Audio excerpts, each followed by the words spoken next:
28 दिसंबर 2024 प्रातः मुरली। ओम शांति। बाप दादा मधुबन। बाबा के मधुर महावाक्य। मीठे बच्चे, बाप आए हैं तुम्हें सर्व खजानों से मालामाल बनाने। तुम सिर्फ ईश्वरीय मत पर चलो, अच्छी रीति पुरुषार्थ कर वर्षा लो, माया से हार नहीं खाओ। प्रश्न: ईश्वरीय मत, देवी मत और मनुष्य मत में कौन सा मुख्य अंतर है? उत्तर: ईश्वरीय मत से तुम बच्चे वापिस अपने घर जाते हो, फिर नई दुनिया में ऊंच पद पाते हो। देवी मत से तुम सदा सुखी रहते हो, क्योंकि वो भी बाप द्वारा इस समय की मिली हुई मत है, लेकिन फिर भी उतरते तो नीचे ही हो। मनुष्य मत दुखी बनाती है। ईश्वरीय मत पर चलने के लिए पहले पहले पढ़ाने वाले बाप पर पूरा निश्चय चाहिए। ओम शांति। बाप ने अर्थ तो समझाया है, मैं आत्मा शांत स्वरूप हूँ। जब ओम शांति कहा जाता है तो आत्मा को अपना घर याद आता है। मैं आत्मा शांत स्वरूप हूँ। फिर जब ऑर्गन्स मिलते हैं तब टॉकी बनती है। पहले छोटे ऑर्गन्स होते हैं, फिर बड़े होते हैं। आप परमपिता परमात्मा तो है निराकार, उनको भी रौत चाहिए टॉकी बनने के लिए। जैसे तुम आत्माएं परमधाम की रहने वाली हो, यहाँ आकर टॉकी बनते हो। बाप भी कहते हैं, मैं तुमको नॉलेज देने के लिए टॉकी बना हूँ। बाप अपना और रचना के आदि मध्य अंत का परिचय देते हैं। ये है रूहानी पढ़ाई, वो होती है जिस्मानी पढ़ाई। वो अपने को शरीर समझते हैं।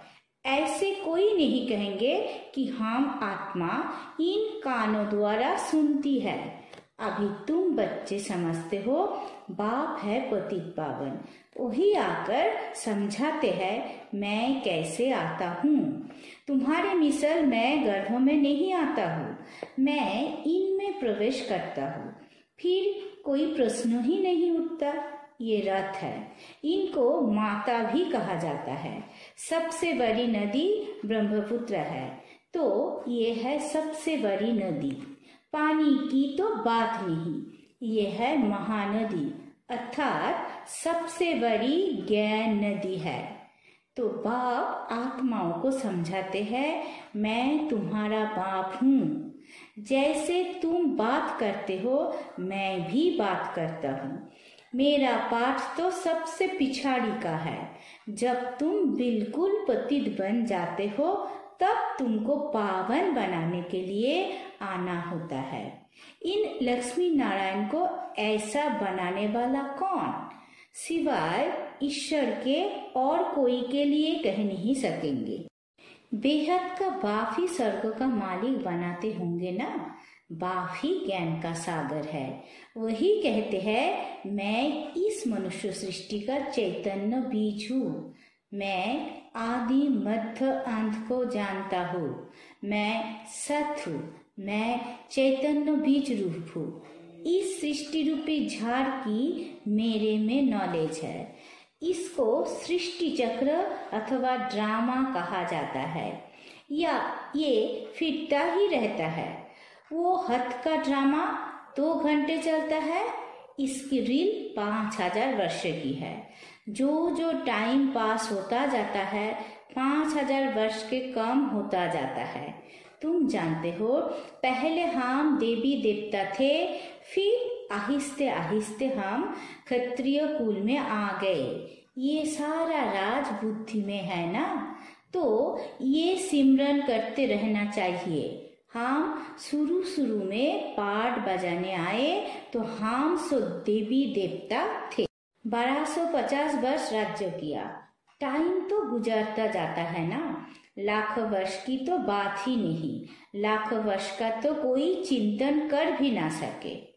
तुम बच्चे समझते हो हम ये देवी देवता थे, फिर पाठ बजाते वर्ष पिछाड़ी वर्ष पास करते करते अभी कितने वर्ष पास कर चुके हैं।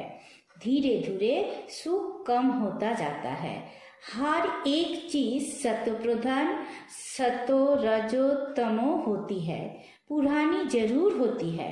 ये फिर है बेहद की बात। ये सब बातें अच्छी रीति बुद्धि में धारण कर फिर औरों को समझाना है। सब तो एक जैसे नहीं होते, जरूर भिन्न भिन्न रीति समझाते होंगे। चक्र समझाना सबसे सहज है। ड्रामा और झाड़ दोनों मुख्य चित्र है।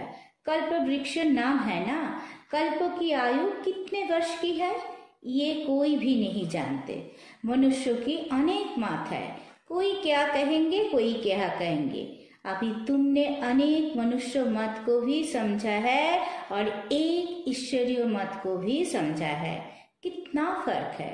ईश्वरीय मत से तुमको फिर से नई दुनिया में जाना पड़े और कोई की भी मत से, देवी मत व मनुष्य मत से वापिस नहीं जा सकते। देवी मत से तुम उतरते ही हो क्योंकि कला कम होती जाती है। असुरी मत से भी उतरते हो, परंतु देवी मत में सुख है, आसुरी मत में दुख है। देवी मत भी इस समय बाप की दी हुई है, इसलिए तुम सुखी रहते हो। बेहद का बाप कितना दूर दूर से आते हैं। मनुष्य कमाने के लिए बाहर जाते हैं, जब बहुत धन इकट्ठा होता है तो फिर आते हैं। बाप भी कहते हैं मैं तुम बच्चों के लिए बहुत खजाना ले आता हूँ, क्योंकि जानता हूँ तुमको बहुत माल दिए थे, वो सब तुमने गवा दिया है। तुमसे ही बात करता हूँ जिन्होंने प्रैक्टिकल में गवाया है। 5000 वर्ष की बात तुमको याद है ना। कहते हैं हाँ बाबा 5000 वर्ष पहले आपसे मिले थे, आपने वर्षा दिया था। आप तुमको स्मृति आई है बराबर बेहद के बाप से बेहद का वर्षा लिया था। बाबा आपसे नई दुनिया की राजाई का वर्षा लिया था। अच्छा फिर पुरुषार्थ करो। ऐसे नहीं कहो बाबा, माया के भूत ने हमको हरा दिया। देह अभिमान के बाद ही तुम माया से हरते हो। लोभ किया, रिश्वत खाई, लाचारी की बात और है। बाबा जानते हैं लोभ के सिवाय पेट पूजा नहीं होगी। हर्जा नहीं, भल खाओ परंतु कहाँ फंस नहीं मरना, फिर तुमको ही दुख होगा। पैसा मिलेगा, खुश हो खाएंगे, कहाँ पुलिस ने पकड़ लिया तो जेल में जाना पड़े। ऐसा काम नहीं करो, उसका फिर रिस्पॉन्सिबल मैं नहीं हूँ। पाप करते हैं तो जेल में जाते हैं, वहाँ तो जेल आदि होता नहीं। तो ड्रामा के प्लान अनुसार जो कल पहले तुमको वर्षा मिला है, 21 जन्म लिए ऐसे ही फील लेंगे। सारी राजधानी बनती है, गरीब प्रजा साहूकार प्रजा, परंतु वहाँ दुख होता नहीं। ये बाप गारंटी करते हैं। सब एक समान तो बन ना सके। सूर्यवंशी चंद्रवंशी राजाई में सब चाहिए ना। बच्चे जानते हैं कैसे बाप हमको विश्व की बादशाही देते हैं, फिर हम उतरते हैं। स्मृति में आया ना, स्कूल में पढ़ाई स्मृति में रहती है ना, यहाँ भी बाप स्मृति दिलाते हैं। ये रूहानी पढ़ाई दुनिया भर में और कोई पढ़ा ना सके। गीता में भी लिखा हुआ है मनमना भव। इसको महामंत्र वशीकरण मंत्र कहते हैं, अर्थात माया पर जीत पाने का मंत्र। माया जीते जगत जीत। माया 5 विकार को कहा जाता है। रावण का चित्र बिल्कुल क्लियर है। 5 विकार स्त्री में, 5 विकार पुरुष में। इनसे गधा अर्थात टट्टू बन जाते हैं, इसलिए ऊपर में गधे का शीश देते हैं। अभी तुम समझते हो ज्ञान बिगड़ हम भी ऐसे थे। बाप कितना रमणीक रीति बैठ पढ़ाते हैं, वो है सुप्रीम टीचर। उनसे जो हम पढ़ते हैं वो फिर औरों को सुनाते हैं। पहले तो पढ़ाने वाले में निश्चय कराना चाहिए। बोलो, बाप ने हमको ये समझाया है, आप मानो ना मानो, ये बेहद का बाप तो है ना। श्रीमत ही श्रेष्ठ बनाती है, तो श्रेष्ठ नई दुनिया भी जरूर चाहिए ना। अभी तुम समझते हो हम किचड़े की दुनिया में बैठे हैं, दूसरा कोई समझ ना सके। वहाँ हम वही से स्वर्ग में सदा सुखी रहते हैं। यह नर्क में कितने दुखी है। इसको नर्क कहो बा विषय वैतरणी नदी कहो, पुरानी दुनिया छीछी है। अभी तुम फील करते हो कहाँ सत्ययुग स्वर्ग, कहाँ कलियुग नर्क। स्वर्ग को कहा जाता है वंडर ऑफ वर्ल्ड, त्रेता को भी नहीं कहेंगे। यहाँ इस गंदी दुनिया में रहने में मनुष्य को कितनी खुशी होती है। विष्टा के कीड़े को भ्रमरी भू भू कर आप समान बनाती है। तुम भी किचड़े में पड़े हुए थे, मैंने आकर भू भू कर तुमको कीड़े से अर्थात शूद्र से ब्राह्मण बनाया है। अभी तुम डबल सीताज बनते हो तो कितनी खुशी रहनी चाहिए। पुरुषार्थ भी पूरा करना चाहिए। बेहद का बाप समझानी तो बहुत सहज देते हैं, दिल से लगता भी है। बाबा सच सच कहते हैं। इस समय सभी माया की दुबन में फंसे हुए हैं। बाहर का शौक कितना है। बाबा समझाते हैं, हम तुमको दुबन से आकर बचाते हैं, स्वर्ग में ले जाते हैं। स्वर्ग का नाम सुना हुआ है। अभी स्वर्ग तो है नहीं, सिर्फ ये चित्र है। ये स्वर्ग के मालिक कितने धनवान थे। भक्ति मार्ग में भर रोज मंदिरों में जाते थे, परंतु ये ज्ञान कुछ नहीं था। अभी तुम समझते हो भारत में ये आदि सनातन देवी देवता धर्म था। इन्हों का राज्य कब था ये किसी को पता नहीं है। देवी देवता धर्म के बदले आप फिर हिंदू हिंदू कहते रहते हैं। शुरू में हिंदू महासभा का प्रेसिडेंट आया था, बोला हम भिखारी असुर है, अपने को देवता कैसे कहलाए। हमने कहा अच्छा आओ तो तुमको समझाए देवी देवता धर्म की स्थापना फिर से हो रही है। हम तुमको स्वर्ग का मालिक बना देंगे, बैठकर सीखो।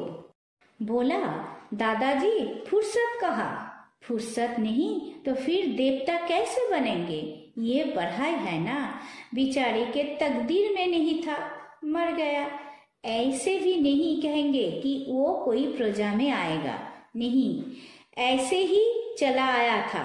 सुना था यह पवित्रता का ज्ञान मिलता है, परंतु सत्युग में तो आ ना सके, फिर भी हिंदू धर्म में ही आएंगे। तुम बच्चे समझते हो माया बड़ी प्रबल है, कोई ना कोई भूल कराती रहती है।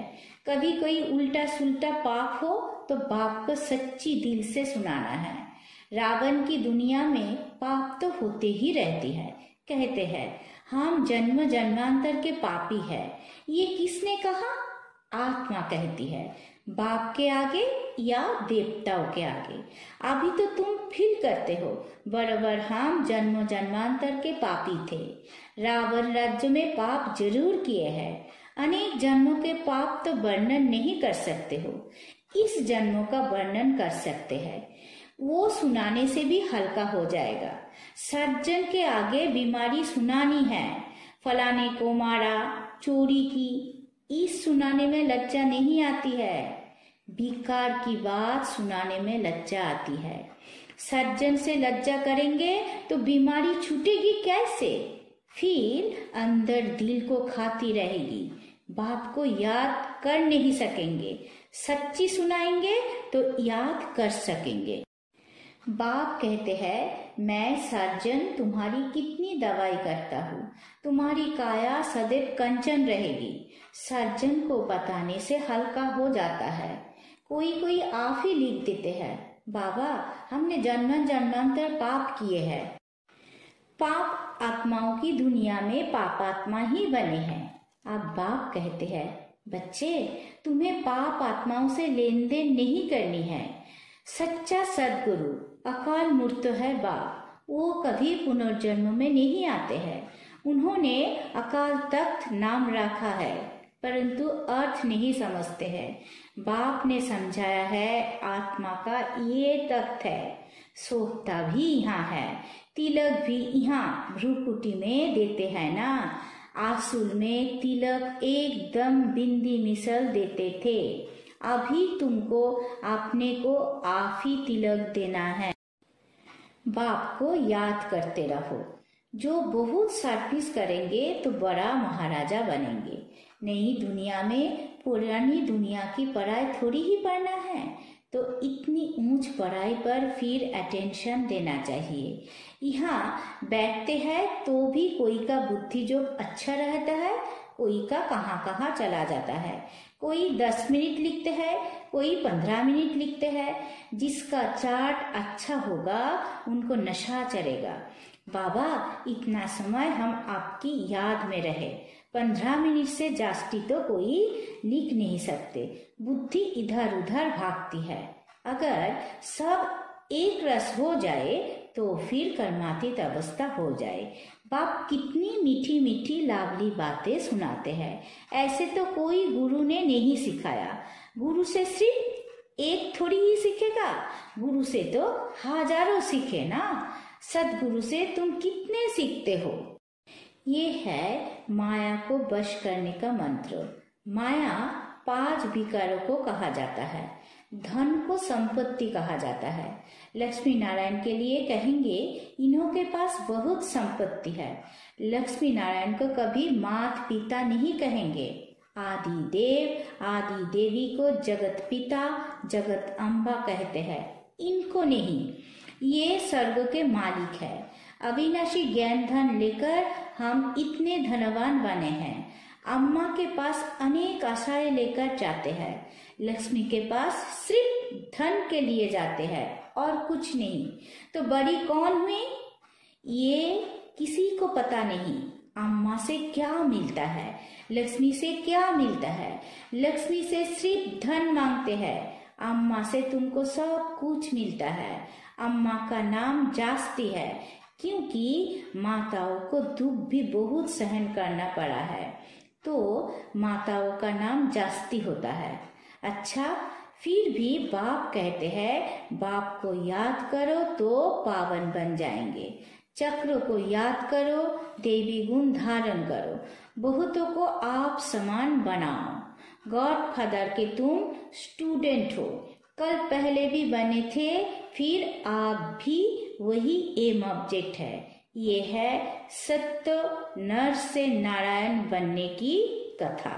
अच्छा, मीठे मीठे सी कीलत है बच्चों प्रति माता पिता बाप दादा का याद प्यार और गुड मॉर्निंग। रूहानी बाप की रूहानी बच्चों को नमस्ते।